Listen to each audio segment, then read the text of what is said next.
É Gente, boa verdade. tarde. Eu me chamo Marília, faço parte da equipe de Educação e Saúde do SESC Fortaleza, né, do Sistema Fé Comércio. E assim, hoje é um prazer imenso a gente estar recebendo a nossa convidada, é a Andréia Raidar, que foi indicação, né, da nossa convidada da live passada, que a gente ficou muito feliz por ela ter aceito esse convite. E assim, eu vou deixar ela se apresentar um pouco, falar do trabalho dela, aí depois a gente inicia com a temática. A live de hoje, né, a gente vai abordar a questão do autocuidado e o controle glicêmico. Né, para essa questão dos diabéticos, a gente sabe que hoje a população que possui as comorbidades, ela cada vez mais precisa de informações para que a gente possa manter essa promoção, essa qualidade de vida para todas as pessoas, né, que possuem a comorbidade, que hoje em dia são os os diabéticos, e que a gente possa estar contribuindo de alguma forma. Gente, Pronto. boa tarde a todos, né? Primeiramente, eu gostaria de agradecer o convite da Marília, né? Realmente foi uma indicação de uma colega farmacêutica que teve uma live passada, né? Doutora Rafaele. E assim, eu fico imensamente feliz porque diabetes é a minha área de atuação principal, né? E toda vez que alguém me convida para falar sobre, eu me sinto muito honrada, né? Eu sou farmacêutica, tá? Há 10 anos já. E já trabalhei em diversas áreas. E a minha principal área de atuação é o varejo. É aquele farmacêutico que você encontra quando você vai na farmácia. A farmácia comunitária que tem no seu bairro, a grande rede, todas elas, né? Isso faz parte do varejo. Eu já trabalhei também na área magistral, com controle de qualidade, entre outras atividades. Mas a que eu me dedico desde uns 4 anos para cá é educação em diabetes, que na verdade é uma área que eu sempre tive vontade de trabalhar, porém acabava que devido às outras atividades, o trabalho que eu tinha, a função que eu desempenhava, eu deixava um pouco de lado, né? Mas aí, com o passar do tempo, eu comecei a me especializar nessa área, fazer cursos de formação, me tornei educadora em diabetes, né, certificada pela Sociedade Brasileira de Diabetes. Hoje já sou um membro efetivo e trabalho diretamente com educação em saúde com foco em diabetes. Essa é a minha formação, tá? E eu vim aqui tentar, né, falar um pouco sobre esse tema. A gente sabe que diabetes é uma doença que ela aumenta a cada dia, né? Só no Brasil são mais de 16 milhões de pessoas com diagnóstico de diabetes. Muitas pessoas têm diabetes e não sabem que tem, porque é uma doença silenciosa, nem sempre tem sintomas evidentes, né? O que faz com que a pessoa descubra rápido. Então, requer de nós um trabalho muito grande de educação, de esclarecimento, né, de informação sobre o tema para que as pessoas possam entender, prevenir e identificar, se for o caso, mais cedo. Isso, né? Então, assim, para conceitualizar essa questão do diabéticos, dessa temática como um todo, a gente vai hoje falar um pouquinho para vocês essa questão do autocuidado. Que a gente sabe que o autocuidado é bem amplo, né? Ô, Andréia, conceituar esse autocuidado é uma questão bem ampla, mas ela é de fundamental importância para o diabético, porque a gente precisa tá orientando para ele poder se perceber e saber como controlar essa questão da diabetes a partir do momento que a gente tem um diagnóstico. Até porque essa questão desse cuidado, né, vai diferenciar muito entre o tipo de diabético que ele é portador, não é isso? Muitas vezes, né? O autocuidado, só para, primeiramente, eu vou falar o conceito básico de diabetes, tá, gente? Que é uma doença metabólica em que a pessoa ela tem dificuldade de metabolizar, de utilizar todo o carboidrato que se converte em glicose no sangue. O que isso quer dizer? Aqueles alimentos que são ricos em carboidrato, as massas, os pães, os bolos, os açúcares, essa pessoa tem dificuldade de pegar essa glicose que se transforma, todo esse alimento se transforma no corpo e utilizar ela de uma maneira saudável. Então, quando a pessoa tem dificuldade de fazer essa ação, significa que pode ser um problema relacionado à secreção da insulina, que é justamente o hormônio que facilita toda essa utilização da glicose como energia para o nosso corpo. Para as nossas atividades diárias, para a gente levantar, fazer uma caminhada, a gente necessita de energia. Quem facilita a utilização dessa energia, que é a glicose, no nosso corpo é a insulina. Então, quando que acontece o diabetes? Quando a pessoa tem ou pouca secreção de insulina, quando ela já quase não produz insulina, ou quando essa insulina é produzida, porém devido a algum outro fator associado, ela não age da maneira correta. A pessoa produz insulina, mas ela não funciona da maneira correta. Então, esse é o conceito básico dos dois tipos principais de diabetes, que é o diabetes tipo 1, que é uma doença autoimune, que geralmente a pessoa tem uma baixa ou nenhuma produção de insulina, e o diabetes tipo 2, que pode estar associado a não produzir insulina, como também a ter dificuldade dessa insulina agir no corpo. Boa parte das pessoas tem diabetes tipo 2, tá? 90% dos diabéticos são tipo 2. O menor percentual tipo 1. Existem milhões de tipos de diabetes. Esses são os principais, juntamente com diabetes gestacional. Mas existem diversas divisões aí dentro dessa área, tá? Quando a gente fala do autocuidado, que a Marília pediu para eu conceituar um pouco esse autocuidado, quando a gente fala de diabetes, a gente tem que lembrar do conceito primário de autocuidado. Autocuidado é cuidar de si, atender às suas próprias necessidades. Não importam que essas necessidades sejam físicas, sejam mentais, sejam emocionais. É quando você volta o seu olhar para cuidar de si mesmo. E muitas vezes a gente, né, tem as relações familiares, a gente abandona esse cuidado próprio em nome da família, em nome dos filhos, em nome do companheiro, de uma mãe ou um familiar que requer muitas vezes cuidados, né? Mas a gente tem que lembrar que até para que a gente seja um apoio, um cuidado para essas pessoas, isso só vai ser possível se nós estivermos bem, se nós estivermos num bem-estar maior, que a gente fala do ponto de vista físico, mental, emocional. Então, não adianta muitas vezes a gente negligenciar a nossa própria saúde em nome de outras coisas ou outras pessoas, visto que isso nos impede, inclusive, de poder fazer algo por alguém. Então, é quase que uma necessidade básica nossa, porém a gente muitas vezes deixa de lado e acha que outra pessoa pode assumir esse papel. Mas não, é um papel que só pode ser realizado por nós mesmos e que requer muitas vezes dizer não para pessoas, situações, alguns relacionamentos e muitas vezes mesmo até algumas situações do convívio familiar, né? Então, o autocuidado é isso aí. Uhum.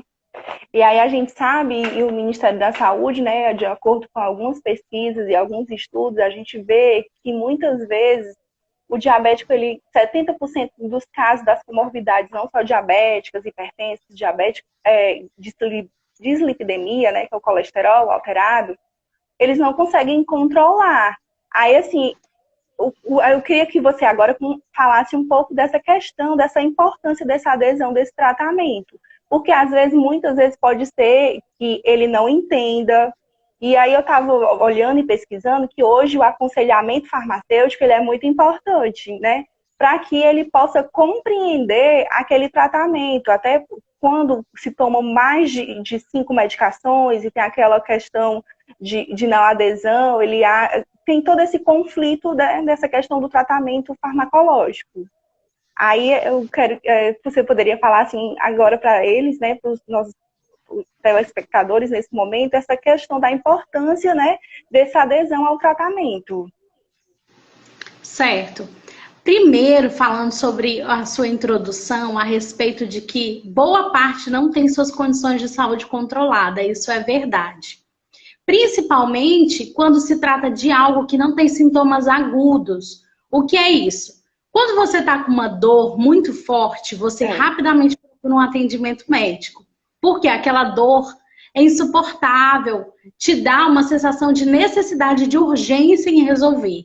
Quando é uma dor muito intensa e que você não sabe o que fazer para melhorar.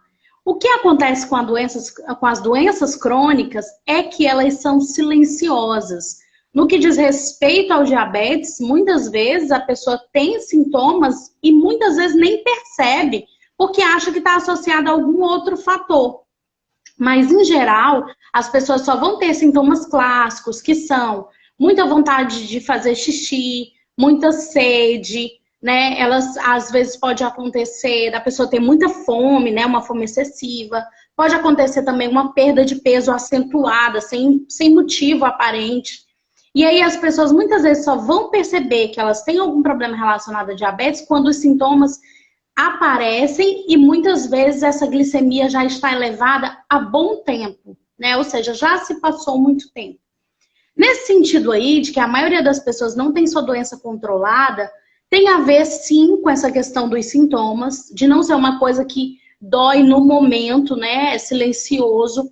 Tem a ver também com a questão educativa, a educação do paciente em relação ao uso do medicamento, a própria educação preventiva. No Brasil, não existe políticas de prevenção muito bem estabelecidas, a gente sabe disso. Verdade. Muitas vezes o nosso sistema é voltado para o cuidado da doença, e a gente precisa entender que a gente tem que começar a olhar para nós, enquanto pessoas, enquanto seres que buscam saúde, em agir antes que essa doença chegue, né? Muitas vezes, depois que você recebe o diagnóstico, é até muito mais difícil de você lidar com isso. Isso gera uma questão psicológica também, emocional, em relação à doença, porque é uma doença para toda a vida, né? Então, assim, eu acho que o primeiro ponto é esse olhar que a gente tem que ter, de não esperar adoecer para se preocupar consigo mesmo, para cuidar de si, para ir ao médico, fazer exames, que é uma das maneiras de você identificar precocemente isso.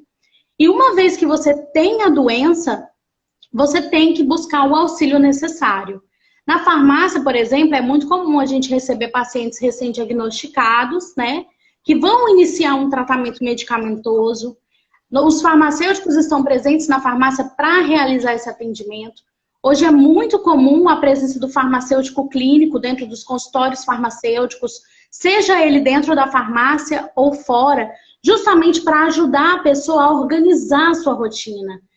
De medicamentos, quantas tomadas por dia, às vezes tem uma dificuldade de ler o nome do medicamento, de identificar as doses, né? Quem trabalha com enfermagem vê muito isso, né?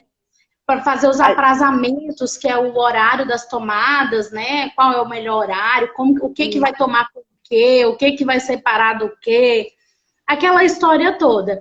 E nas farmácias é importante que a pessoa entenda, porque muitas vezes a pessoa recebe um tratamento e ela não pergunta na consulta médica. É muito comum isso, né?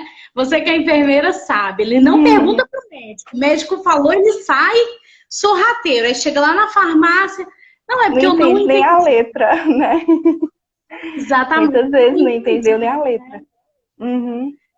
Exato, e aí ele fica, como é que toma, para que serve esse remédio? Então o farmacêutico é fundamental nesse papel, de ajudar esse paciente, pacientes que têm baixo letramento, que não são alfabetizados, né? Colocar desenhos, cores, separar os medicamentos, porque muitas vezes tem cores e tamanhos muito parecidos, né? Isso gera muita confusão na hora, principalmente se for um paciente idoso. Explicar para ele sobre armazenamento também, os melhores horários, fazer a listinha de remédios dele, para colocar num local que ele consiga lhe seguir, né? Além de outras ações também, que o farmacêutico é importante, que são os fatores relacionados a estilo de vida, né?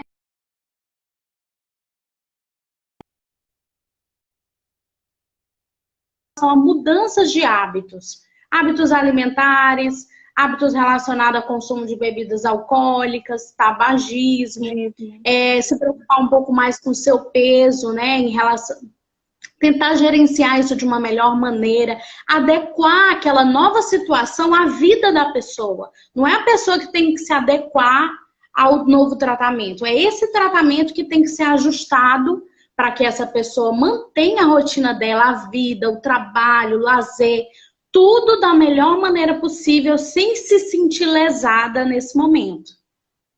Isso aí é a importância da equipe multidisciplinar, né?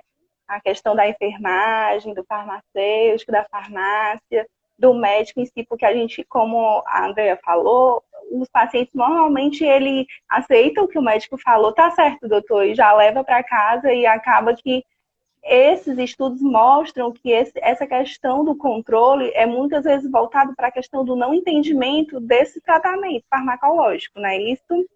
E aí, para que a gente possa mostrar, identificar, aí eu queria que tu falasse um pouquinho como identificar na questão da hipo e da hiperglicemia, conceituando, né, e mostrando sinais e sintomas. A hipoglicemia é quando a glicemia, né, que é o que a gente chama o açúcar do sangue de maneira mais popular. Eu nem gosto de usar muito esse nome açúcar, porque as pessoas acham que é só açúcar, só né? Açúcar. Mas na verdade é o carboidrato. Uhum. Quando essa glicose já está lá no sangue, né, pronta para ser utilizada, ela pode estar em níveis normais, tá? Que é quando uma pessoa não tem diabetes. Ela pode estar em níveis um pouco abaixo dos normais, que a gente chama de hipoglicemia. É uma glicemia baixa, né, digamos assim. Ou ela pode estar elevada, acima dos padrões aceitáveis, tá? Os sintomas de hiper e hipo são muito conflitantes, no sentido de que o paciente pode não saber, pelo sintoma, identificar se ele está em hipoglicemia ou se ele está em hiperglicemia. A hiperglicemia pode dar tontura, sede excessiva, muita vontade de fazer xixi. Os sintomas de hiperglicemia são bem parecidos com os sintomas de diabetes propriamente dito, que dá muita sede, muita vontade de ir ao banheiro fazer xixi, boca seca. Mas a hipo também muitas vezes pode dar boca seca, uma tontura, mas é muito comum a visão turva, tipo dá como se você tivesse com a visão um pouco escurecida, né? E tremores, sudorese também, suor frio, né? Então, assim, é uma situação que muitas vezes o paciente não é capaz de distinguir. E existem também os pacientes que são totalmente assintomáticos, tanto para hipo quanto para hiper. Então, para falar sobre esse tema, é importantíssimo lembrar que verificar a glicemia é um dos principais fatores de autocuidado, de adesão ao tratamento. Porque se você está confuso, você não sabe se é hiper ou se é hipo, só tem uma maneira, é fazer a verificação da glicemia capilar através daquele aparelhinho que você tem na sua casa, o glicosímetro, um aparelho semelhante a esse aqui que você usa para verificar a sua glicemia, tá? Então, assim, existem maneiras de você conduzir isso. A hiperglicemia, ela tem manejos diferentes para pacientes que têm diabetes tipo 1, que são usuários de insulina, que fazem correção, né, de quando a glicemia está muito elevada, ele já sabe qual é a maneira de corrigir a glicemia dele, quantas unidades ele vai precisar usar, tá? E para aquele paciente que só usa medicamentos orais, já é um pouco mais delicado, porque ele não tem insulinas para fazer correção, ele só usa o comprimido mesmo. Então, nesses casos, a gente recomenda que a pessoa ingira água para poder facilitar essa eliminação da glicose pela urina, né? Porque a nossa urina elimina glicose. Por isso que muita gente associa formiga na urina a diabetes. Porque quando ela está muito elevada, ela é eliminada pelo nosso sistema urinário e sai, né? A presença de glicose na urina. Inclusive, tem exames de urina que identificam isso quando está muito elevado. E na hipoglicemia, que é quando essa glicemia está muito baixa, que é abaixo de 70 miligramas por decilitro, se ela tiver entre 50 e 70, o recomendado para um adulto é ingerir 15 gramas de carboidrato de rápida absorção, que é uma colher de sopa de açúcar com um pouco de água, ou 3 sachês daquele açúcar que vem no sachêzinho quando você está numa cafeteria, uma colher de sopa de mel. Tudo isso vai favorecer com que essa glicemia volte ao normal. E aí você verificou a glicemia, está abaixo desse valor, você vai fazer ingestão de 15 gramas de carboidrato, que pode ser um pouco de suco de laranja também, normal, ou um pouco de refrigerante, normal. É o que a pessoa tiver para resolver, né?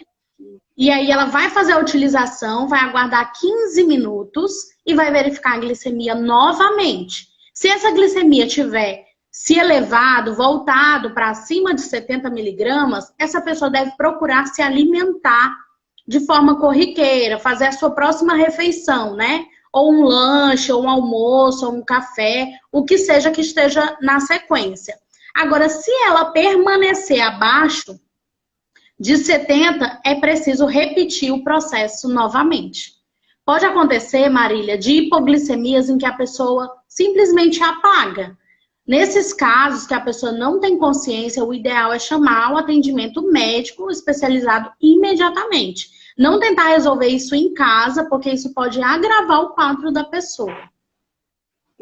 E a gente sabe que o familiar, ele tem que, da casa, né, tem que estar sempre ciente do que aquele paciente toma, do que ele realmente, dos medicamentos que ele ingere, né? Porque eu posso citar o meu exemplo. A minha mãe, ela é diabética há 35 anos, e a gente tem todo um controle do que ela toma, quais os sinais que ela apresenta quando ela tem uma hipo. Ela é insulino dependente, né? Toma a insulina. E aí eu queria agora que falasse um pouquinho dessa questão dos cuidados que a gente tem que ter com a insulina. E assim, e se rotineiramente acontece essa questão da hipoglicemia, que a gente realmente, porque às vezes essa questão de uma atividade física que você começou a fazer, uma mudança da alimentação que você faz, a gente sabe que tem a tendência a diminuir. E aí os valores que você utiliza, que foi passado pelo médico, que na época talvez você não fizesse, ela agora está interferindo nessa questão desse controle, né, glicêmico. Então a gente tem que estar sempre bem alinhado na questão da dosagem da medicação com o tratamento e as outras coisas que complementam esse benefício do autocuidado, né? Que o autocuidado é relacionado à atividade física e à alimentação que ele começa a modificar. É verdade. Entendi. Quando você tem um paciente que usa insulina, é um pouco mais delicado, porque às vezes insulina demais, aí tem hipo, insulina de menos, Mas isso é uma questão educativa mesmo, ainda bem que tem você para tomar conta disso aí, né? Mas assim, ó, de modo geral, é importante que a família saiba. As pessoas têm uma questão muito delicada em relação a dizer que tem diabetes. Por quê? A sociedade vira o fiscal da pessoa, entendeu? Essa é que é a verdade. A família vira o fiscal, os colegas de trabalho, os vizinhos. Fulano, tu não pode comer isso não. Fulano, vou falar pra tua filha. Aí começa aquela história. E aí a pessoa, muitas vezes, para não passar por essa situação, ela omite que ela tem diabetes. E aí omite no trabalho, omite às vezes de algumas pessoas do grupo mais próximo ali, de amigos, e isso é complicado. Porque no momento de necessidade, essa pessoa pode não ter a assistência que ela precisa, porque as pessoas não sabem o que aconteceu, entendeu?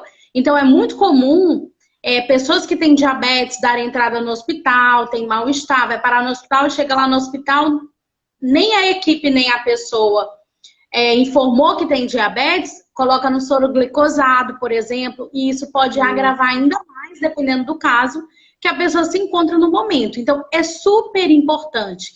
Inclusive, tem pessoas que andam com um cartãozinho de que é diabético, justamente para essas situações, junto com a sua identidade. No ambiente domiciliar, é importante que os filhos, os acompanhantes, os cuidadores, né, eles saibam exatamente o que a pessoa toma, o que ela precisa fazer, até porque acontece de pacientes sem querer tomar um comprimido a mais ou um comprimido a menos, aplicar a dose de insulina errada porque errou lá a dosagem certa, né? Então, assim, é importantíssimo a família estar junto nisso aí. Mas não só nisso, mas também ajudar a pessoa a adaptar a sua alimentação, a fazer seu exercício e tudo mais. Em relação às atividades que a pessoa realiza, que podem gerar uma hipoglicemia, é preciso fazer um ajuste de dose. Realmente, precisa ser feito um ajuste. Antigamente, era muito comum a pessoa só utilizar doses fixas de insulina. Tipo, a pessoa já sabe, eu uso 10 unidades de manhã, de NH, 2 de tarde, lá. Hoje existe uma tendência muito grande a trabalhar com a contagem de carboidratos, que é uma técnica, uma estratégia nutricional, que as doses de insulina vão ser aplicadas considerando o que a pessoa vai comer ou não. É uma forma de flexibilizar a alimentação desse paciente. Se esse paciente está adaptado a esse regime de doses fixas e ele vai introduzir a atividade física, é importante que tenha um esquema feito pelo endocrinologista de quando acontecer da glicemia estar mais baixa, como que é para ser feito esse ajuste. Eles geralmente escrevem um mapinha, né? Porque isso vai depender da situação. Quem usa insulina pode sim ter hipoglicemia, simplesmente porque fez uma caminhada longa, porque fez uma atividade física, porque andou o dia todinho na feira. Acontece. A pessoa passa o dia na feira, se esquece da vida, anda. Quando chega em casa, está passando mal com hipo, não sabe por quê. Porque aquilo ali não faz parte da rotina dela. Então, realmente, isso aí requer um ajuste de doses, né? E também requer que a gente tenha cuidados em relação a hipo e hiper também, aos cuidados de conservação da insulina. Isso. A insulina é um medicamento que, após aberto, ele pode ser mantido a temperatura ambiente. A gente fala isso aqui no calor do Ceará, como é que fica, né? Se é um local arejado, que a temperatura não se eleva acima de 30 graus, tudo bem. Mas se for um local de incidência solar, um local que é muito quente, abafado, não tem ventilação, ela é melhor, é mais seguro que ela fique sob refrigeração, né? Porque a insulina é um medicamento extremamente delicado, ele se rompe até se você agitar com muito vigor. Então, assim, são proteínas ali, né, que se quebram. Então, precisa ter esse cuidado todo no manuseio e no armazenamento. Geralmente, o armazenamento de geladeira, o lugar ideal é próximo à caixa de legumes, que é o local que tem uma temperatura estável. Nunca colocar na porta, na geladeira, e nunca colocar também próximo ao freezer, porque tem geladeiras que são invertidas, né? Então, não pode colocar próximo ao freezer, tem que ser num local que a temperatura está mais estável, porque uma vez que ela foi congelada, ela está danificada e imprópria para ser utilizada. Após aberta, se você estiver num local, por exemplo, tem pessoas que têm ar-condicionado no ambiente, não tem problema ficar fora da geladeira. Após aberta, o dia que você abriu, ela pode permanecer geralmente aí em torno de 28 dias sem precisar de refrigeração. Passou esse período de 28 dias, ela precisa ser descartada e aberto um novo frasco, independente de você ter terminado ou não. Porque após aberta, é como se a validade dela contasse naquele momento. Enquanto ela está lacrada, tem que ser sob refrigeração sempre. Levar o isopor para pegar na farmácia, ou na farmácia pública, ou na farmácia privada. Sempre andar com o seu isopor com um pouquinho de gelo dentro. Evitar o contato direto. E ter esse cuidado de desprezar a insulina quando esse prazo passar. Tá? Muda um pouquinho de marca para marca. Tem marca que é 30 dias, tem marca que é 28, mas já na embalagem fala sobre esse detalhe do armazenamento. Perfeito. Ótimas dicas, estão comentando aqui. Então, assim, para a gente complementar, né, a prevenção e as complicações do diabetes, aí eu queria que a gente falasse agora só um pouco dessa questão, né, da associação, né, diabetes, tabagismo, estilo de vida, que eu acho que você já falou, explanou perfeitamente, mas, assim, você como educadora em saúde, em diabetes, né, pode dar mais algumas dicas sobre a questão do autocuidado mesmo para a gente poder fechar esse momento. Em relação a essas medidas de prevenção de complicações, eu acho assim, quando a gente fala de educação em diabetes, a gente fala muito de 7 comportamentos do autocuidado. Isso eu aprendi quando eu me tornei educadora lá com as minhas instrutoras, né? Existem 7 atitudes, 7 comportamentos que vão fazer com que você tenha uma gestão mais adequada da sua doença. Quando a gente fala controle glicêmico, é um termo assim mais popular, mas o termo correto seria a gente falar manejo. É como que você lida com o seu diabetes, né? Como que é essa rotina, como que você tem que se organizar, o que que você precisa ficar atento. E aí, é claro que o objetivo de toda pessoa que tem diabetes é não ter problema, é não ter complicação, é evitar o máximo possível de ter alguma questão ali ocasionada pelo diabetes, alguma consequência, digamos assim. E aí o que a gente precisa entender é que não é algo que seja tão simples, mas que com o tempo você vai aprendendo, introduzindo novas coisas, se conhecendo principalmente, porque o diabetes ele é um em cada pessoa. Não adianta eu querer dizer que o meu é igual ao da sua mãe, que o da sua mãe é igual ao da vizinha, que não é assim que funciona. Não é. Parece que é uma caixinha de surpresa. A gente tem as diretrizes gerais, o que a gente olha, o que a gente observa, o que a gente cuida, mas cada pessoa é um indivíduo único. E isso também tem que ser considerado. Então, o fator mais importante que eu considero para que a pessoa possa evitar as complicações, a primeira coisa de tudo, é a pessoa fazer um trabalho de entendimento e aceitação da condição, tá? A gente fala muito sobre alimentação, exercício, dormir, tudo que influencia, mas isso são coisas externas, né? Se a gente não pensar primeiro, olhar para o nosso interno, como é que a gente está diante dessa situação de cuidar de uma doença crônica que é para o resto da vida, se a gente não parar para olhar para si, o que pode fazer de melhor por si mesmo, nada disso vai funcionar. Não tem alimentação, não tem exercício, não vou fazer nada.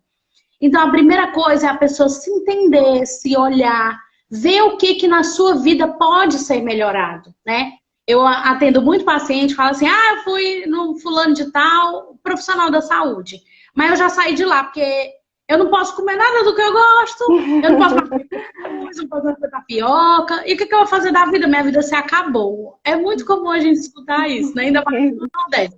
E cuscuz e tapioca, misericórdia, né? Então, assim, minha vida se acabou, eu não posso mais fazer nada e tal. E aí é muito comum a gente receber a pessoa já com uma não aceitação, porque para ela é uma mudança muito radical, é muito grande, é muita coisa que ela tem que mudar e ela muitas vezes se perde nesse momento.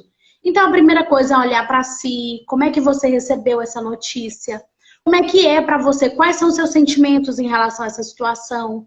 Tem pessoas que é a primeira pessoa que tem diabetes na família, porém tem pessoas que já têm uma linhagem inteira para trás. Todo mundo da família tem diabetes. Então, assim, já vem trazendo traumas já de outras experiências de outras pessoas. Tem pessoas que fazem comentários inadequados a respeito da doença, né? Fulano morreu por isso, fulano morreu por aquilo. E isso, na verdade, traumatiza mais do que ajuda. Né? A gente tem que ter um olhar muito acolhedor. É muita mudança para a pessoa naquele momento. Então, a primeira coisa que eu falo com meus pacientes é tentar entender o que eles estão sentindo com isso, tentar trabalhar isso dentro deles e fazer pequenas mudanças. Se você bebe 4 copos de água por dia, não adianta eu querer dizer para você que você tem que beber 8, que você não vai beber. Eu posso falar para você assim, aumenta 1 copo por semana. Então, ao invés de 4, você vai beber 5. Aí, depois de 7 dias fazendo isso, você aumenta mais 1 copo. É muito mais fácil a pessoa entender. É igual as questões alimentares, é igual a prática de exercício físico, é igual dormir direito, tudo é hábito. E hábito não se constrói no estalar de dedos, né? Na verdade, a gente tem que desconstruir o hábito antigo para se dispor a colocar num hábito novo. Então, a primeira coisa que eu acho assim que é primordial é a pessoa se entender, ver o que ela está sentindo, qual é a ajuda que ela precisa. Porque tem pessoas que a adequação alimentar é o principal para ela, é o mais difícil para ela. Então, qual é o que ela precisa resolver primeiro? É procurar um profissional que ajude ela a fazer essa adequação alimentar. Tem pessoas que se alimentam muito bem, são excelentes, cumprem tudo direitinho, mas não fazem atividade física, por exemplo. Ele vai precisar de um atendimento primário de um educador para orientar ele. Então, isso depende muito da necessidade de cada pessoa. E assim, fazendo essas coisas básicas, ela vai prevenindo as complicações. Quanto mais você conseguir mudar o seu hábito, menos chances de você desenvolver complicações no futuro.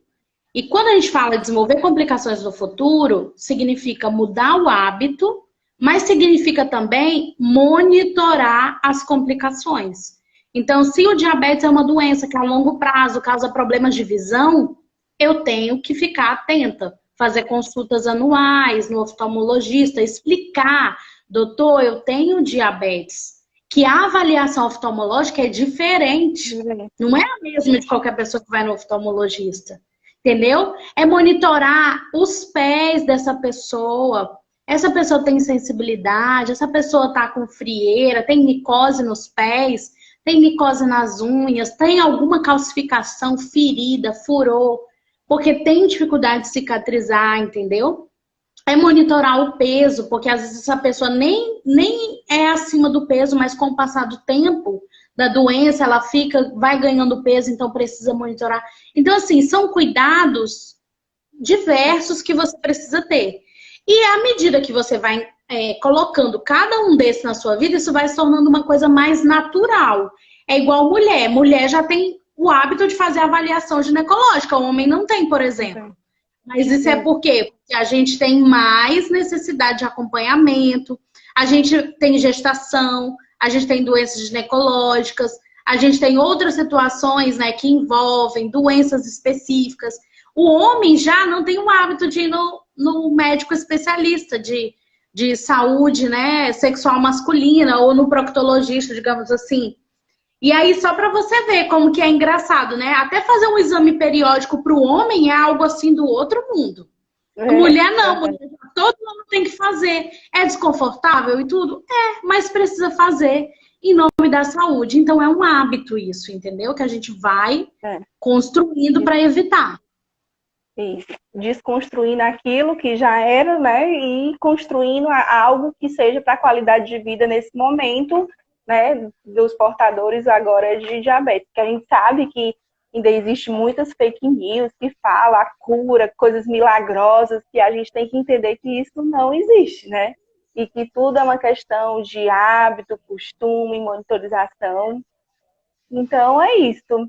Eu acho que o que a gente tinha para alertar e falar era basicamente isso. Foi ótimo a participação da Andreia.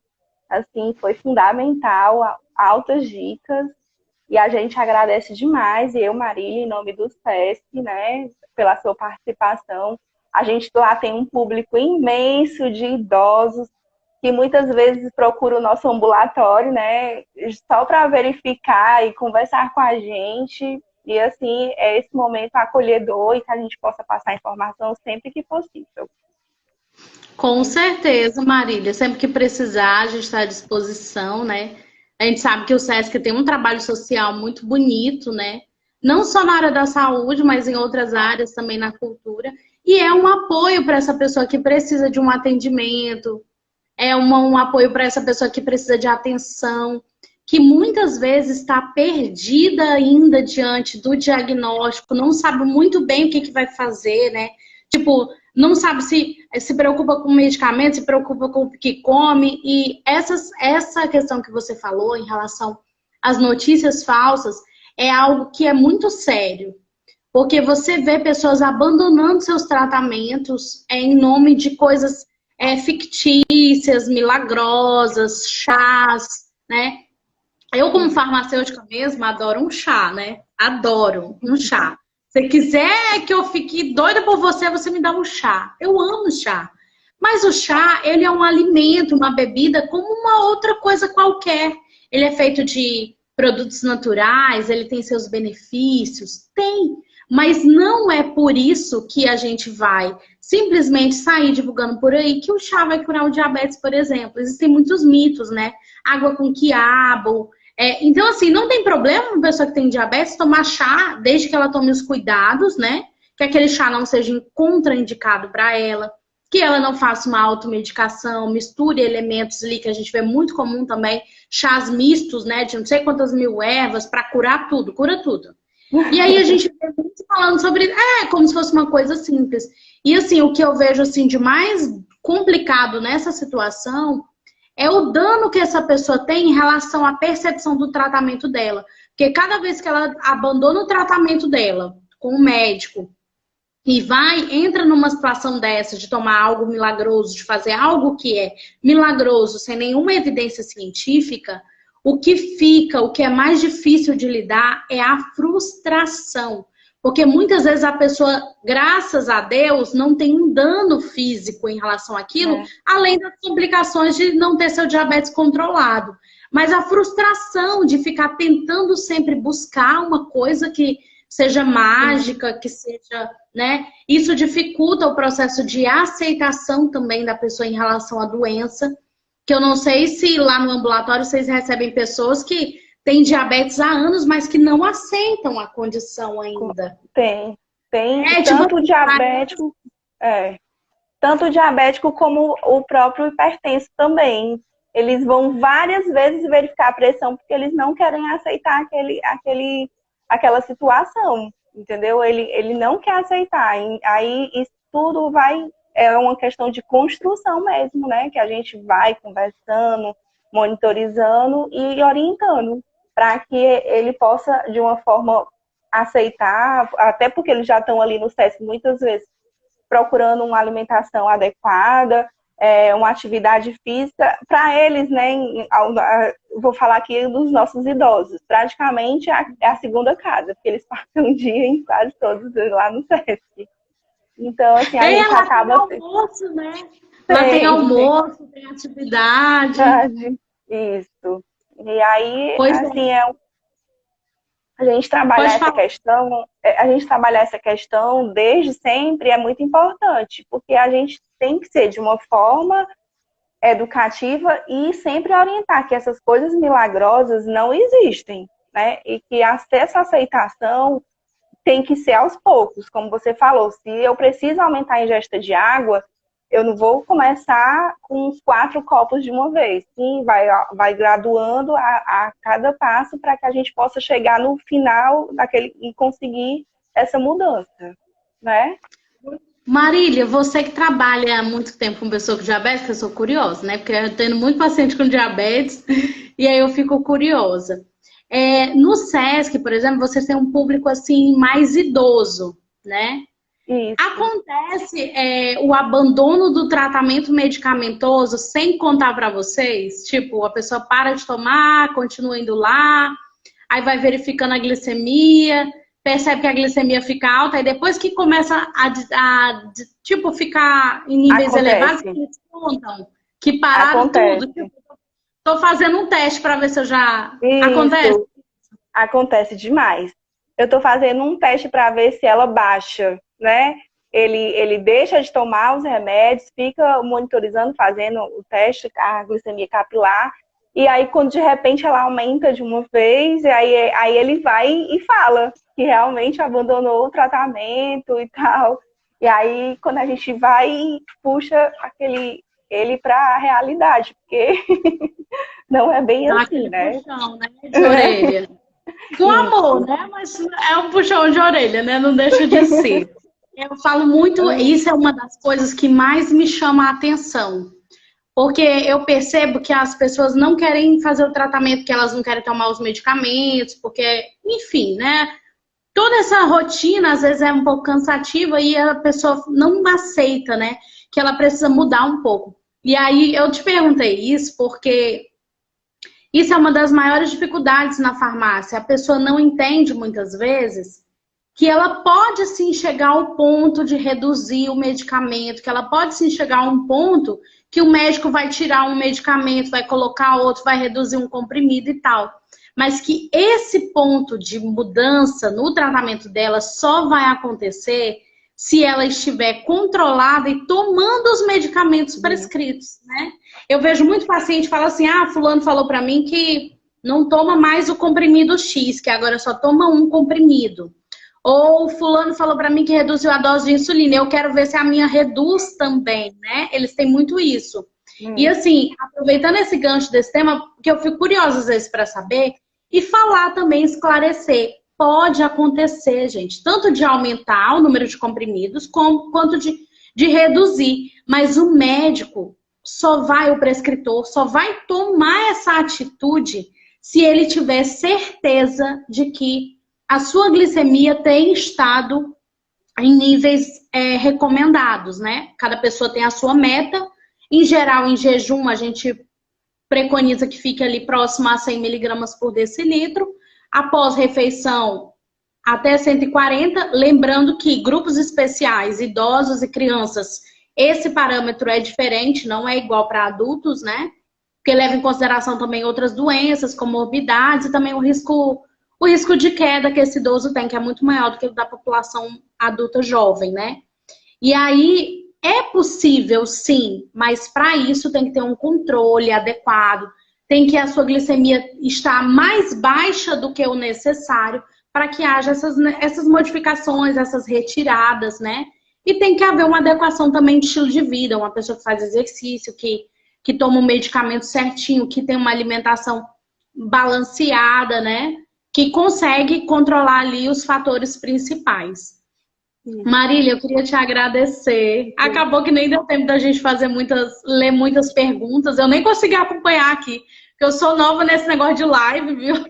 A minha primeira live, estreando aqui com Marília Mestre, estreando a primeira live. E aí eu não consegui nem acompanhar os comentários, nem vi se rolou perguntas ou não, né? Não, perguntas não. Eles só fizeram comentários de algumas situações que viveram, parabenizando, né, pela iniciativa e pela temática, mas pergunta, não. Pergunta não, né? Chegou umas assim no meu inbox, né, que eu tinha botado na caixinha e tal, e aqui disparado aparece, é muito engraçado isso, o que eu preciso fazer para prevenir o diabetes, né? O pessoal pergunta muito, porque quem não tem, não quer ter de jeito nenhum, né? Tipo assim. E aí, gente, o que eu tenho para dizer para vocês é a prevenção do diabetes é a mesma do tratamento, com exceção do uso do medicamento. Não muda nada, nada. É estilo de vida. Tirando o medicamento que a pessoa que tem diabetes já precisa introduzir, geralmente, são as mesmas mudanças que eu e a Marília conversamos aqui hoje. Então, se você faz tudo isso que a gente conversou aqui hoje, que uma pessoa que tem diabetes precisa fazer para controlar sua saúde, sua doença, se você faz tudo isso, você está prevenindo diabetes já. Ou seja, é ter uma vida saudável, né? Fazer o máximo para ter uma vida saudável, tranquila, evitar excessos, comidas muito industrializadas, estresse também, noites mal dormidas é uma coisa que influencia muito na glicemia e a gente muitas vezes não dá a atenção que o sono merece, né? Em quantidade, mas também em qualidade. A gente dorme cada vez mais tarde e acorda cada vez mais cedo, né? Para trabalhar, para estudar, enfim. Mas fica a dica aí para quem não tem diabetes e quer prevenir. Faça o que for possível para você fazer agora. Não espere ter uma condição crônica para cuidar de si mesmo. A saúde da gente é o bem mais valioso. Pronto. Então, ótimo. Mais uma vez, muito obrigado. E o tempo já está encerrando, porque senão a gente não consegue salvar. Aí eu vou salvar a live e deixar no nosso perfil, para quem não pôde assistir. Pois, mais uma vez, muito obrigada. Tá, tchau. Beijo, tchau.